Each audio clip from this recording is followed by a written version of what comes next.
to the world. Subscribe now to the Hot 97 YouTube channel. It's Ebro in the Morning with Laura Stylez and Rosenberg. Young Dolph has been shot and killed in his hometown of Memphis. According to reports, they were saying that he was in town for his annual Thanksgiving giveaway. He'd been living in Atlanta most of the time. He was scheduled to hand out a truckload of turkeys for folks in his old neighborhood.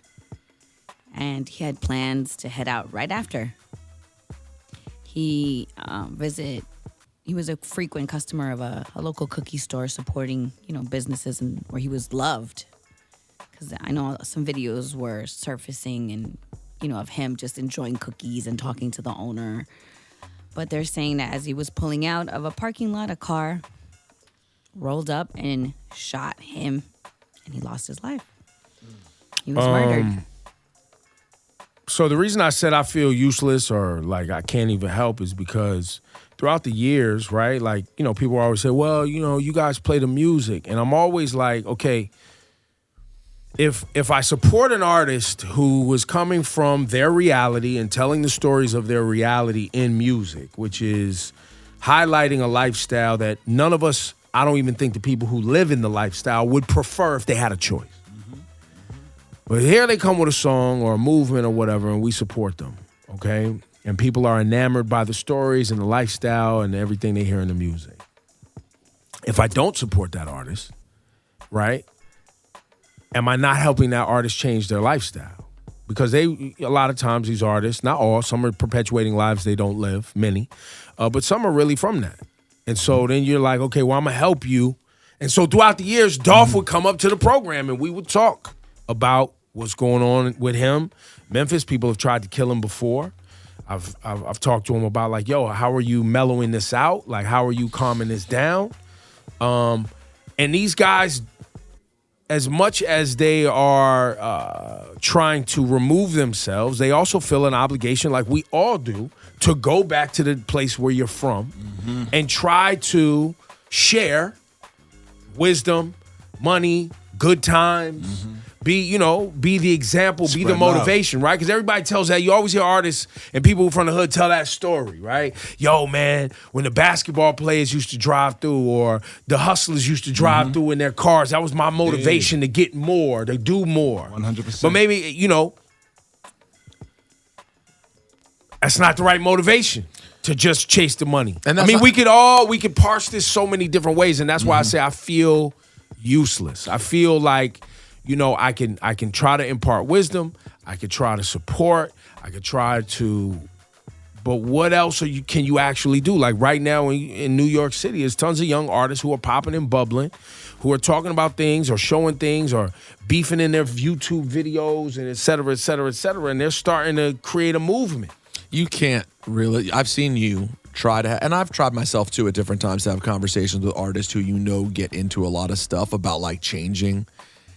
And the truth is, like, cats who are really deep in it, they can have conversations and they can let you know that they see the other side.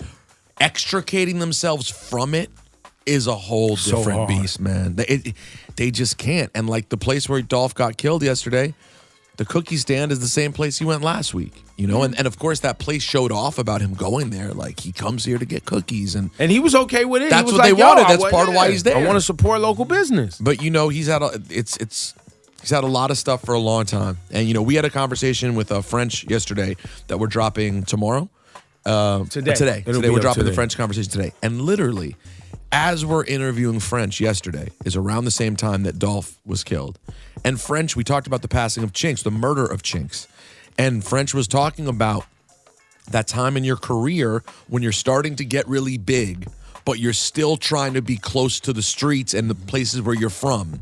And French was talking about how like he used to move that way, and then at a certain point made the decision, it's like, okay, I just have to live different. Remember, because French got shot in the head? And French got shot. And he was like, so now I live different. That's when people often move to LA. They get a house. They keep security with them. It doesn't mean they can't give money and look out for people. Right. But you have to make a conscious decision that you're not going to be near it. And it's unfortunate, but. Yeah, because, whether it's Nipsey, who was trying to do something for his neighborhood. Which he referenced. Young Dolph. He referenced that, yeah. Nipsey was out there. Think about what Nipsey was doing. He was out there just chilling. And also buying real estate, employing people. opening business. Right. Building community centers. He had so many plans. And that's how toxic many of our communities are. That we feel that because someone else is doing better financially and was able to change the circumstances of their life and their loved ones' lives, that somehow we're angry with them. Well, it's money. It all comes down to money, right? All of this toxicity is money. It's money. It's all about but money. it's also perception and power and influence and these other things. Jealousy. And jealousy. But it's jealousy, which again still comes back to money. It's people just want. And we talked about this, and I'm not saying this to cast aspersions towards Dolph in any way, but we talked about this. Dolph also was rolling around in a Lamborghini. You know, cats also, even when they're doing good and even when they're doing the right things, they're still often. But here's the paradox. Part of Dolph, and when you're from neighborhoods, pulling up in something that shows that you're accomplished. Like when French was here yesterday, he said, yo, Big Pun used to show up to our projects all the time. And he knew the car specifically. And he knew the car specifically that he pulled up in, and it was like, yo, that's Pun. He gonna play us music today and hang out with us. Right. And it was love. And I think that's what they want to pull up in the car so that the young people be like, yo, I did it, you could do it too. Facts. But I have a question. Once the person gets established, if they pulled up in a Camry, and they got out and still hung out with people, wouldn't people be like, "Yo, no"? They'd be like, "Why are you driving a Camry? What's wrong with you?" And then if he follows it up by being like, "Yo, because I invested my money in a house, I don't buy cars." I mean, that's hopefully ideal. That's ideal where we want things to go, but that's just not where. And I'm using air quotes for the audience. That's not where the culture is. That's not where people place their priorities. Right? You got art. You got people that the first thing they do, they get a check, is they want to put on designer clothes and expensive, flashy jewelry. That's your first priority. Well, the cats who speak those stories too, you know, it's the have-nots. Right. So you want to go around the have-nots. We didn't have much, and you want to show them you can have too. So if you show up in something like a Corolla, or you know what I'm saying? Yo, shout out to everybody driving a Corolla right now. You're doing your thing out here. You know what I'm saying? Anything less than a Benz or something luxury, then it seems like, you know, well, what do you have? You've done all this talking and what you have, so they want to see what you have. Meanwhile, I know it's people. Unfortunate. I know people who, relative to people that I know, make no money and drive the nicest Benz. Facts. Like, it doesn't mean anything. It doesn't. It means it doesn't. I watch on people's IGs. But I'm it does. It does, but it doesn't. But you know what I'm saying? It does, but it doesn't. And that's why I bring back to the toxicity of many of our neighborhoods and really American culture, if you think about how much priority we place on celebrity, how much priority we place on material things. Look, we're about to enter a season right now where everything is about the price of buying things. Right? Everything is about what are you going to have on the table, right? Like how many dishes are you going to have on the table? And if you don't have this, and this at your Thanksgiving dinner, I mean, are we really doing okay? Are we right? How many presents are under your tree? Yeah, is your tree really popping like that? How many gifts are under your tree? We do it in other ways too. It's not just the rap culture. I just think one of the most fascinating things about money in America that I always observe being a white kid in the suburbs of Maryland, who was from my family. I know everyone probably assumes I'm rich. They're not. My parents were teacher. And y'all had upstairs. But we did have upstairs. To Ebro's point. I had upstairs. Right. But y'all was rich too, though. Y'all had money. We wasn't rich. We was not rich. But y'all had upstairs, though. We did have an upstairs. Yeah, we had upstairs. These people are rich. So I my parents had a Ford Taurus, and I never wanted for anything. But I wasn't rich either. My parents wouldn't buy me $100 sneakers. Your dad definitely turned around when he found out the Nintendo cost $60. When he found out, no, it was 80.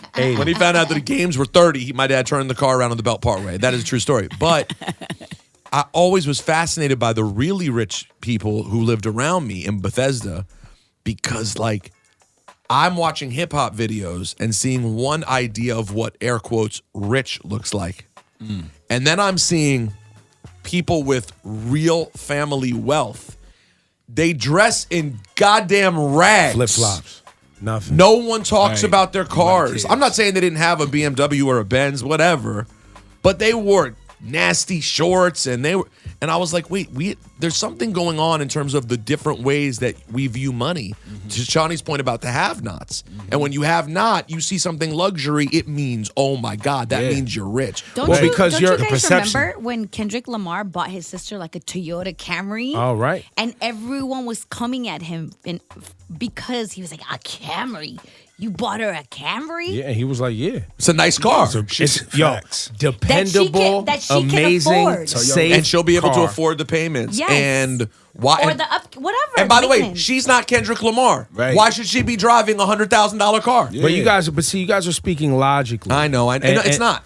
It's deep and it's rooted deep. It's rooted deep. And people are looking to fill holes in their in their emotions, and they're looking to fill things, gaps that they just are not accustomed to having, and this American society puts that pressure on it. And back to Young Dolph being in a neighborhood where he's from, where he's loved, trying to show love and losing his life. And now it also should be talked about that people had tried to shoot at Dolph and kill Dolph before. So there was other things going on, clearly, where you could say Dolph should have been moving different. But nonetheless, the story is sad. Super. And it's repetitive, and it's sad. And that's why I started this by saying I feel useless. Because other than talking about it, right? Or there's people who are like, well, stop playing their music then. By the way. But then it's like, you're not helping a young creative change her story. Look what Jay-Z's story's become. Look what everyone. What if we didn't support Hov when Hov was talking about things that society didn't like? Dre and Snoop. I mean, it's not like 50, everyone. Here's a good quote. This might be a good way to end it. This writer that I follow, Jeff Weiss, he interviewed Dolph a lot and is a huge Dolph fan.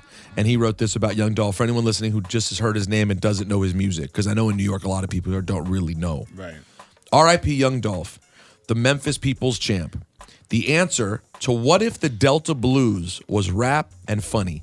An anti-hero whose hysterical punchlines and flashiness often overshadowed a deep conscience, introspection, generosity, and dedication to building an independent empire.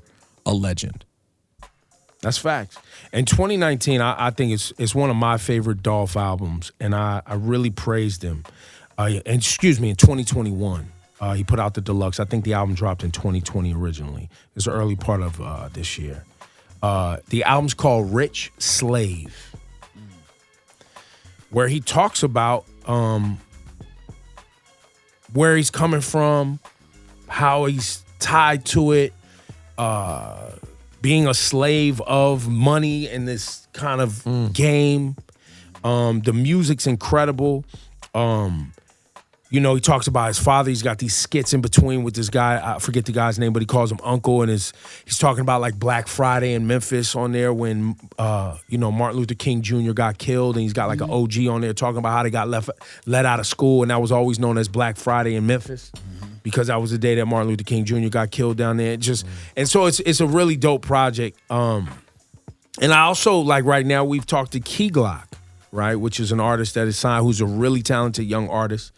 That was signed and working with Young Dolph. And I worry about him because Key Glock is the type of kid, 22 years old. His mom just got out of prison. And Key Glock was so excited when his mom got out of prison that he brought her on my show on Apple Music so I could interview, and show her, yo, your son is, you know what I'm saying? Wow. You're coming home to something that's...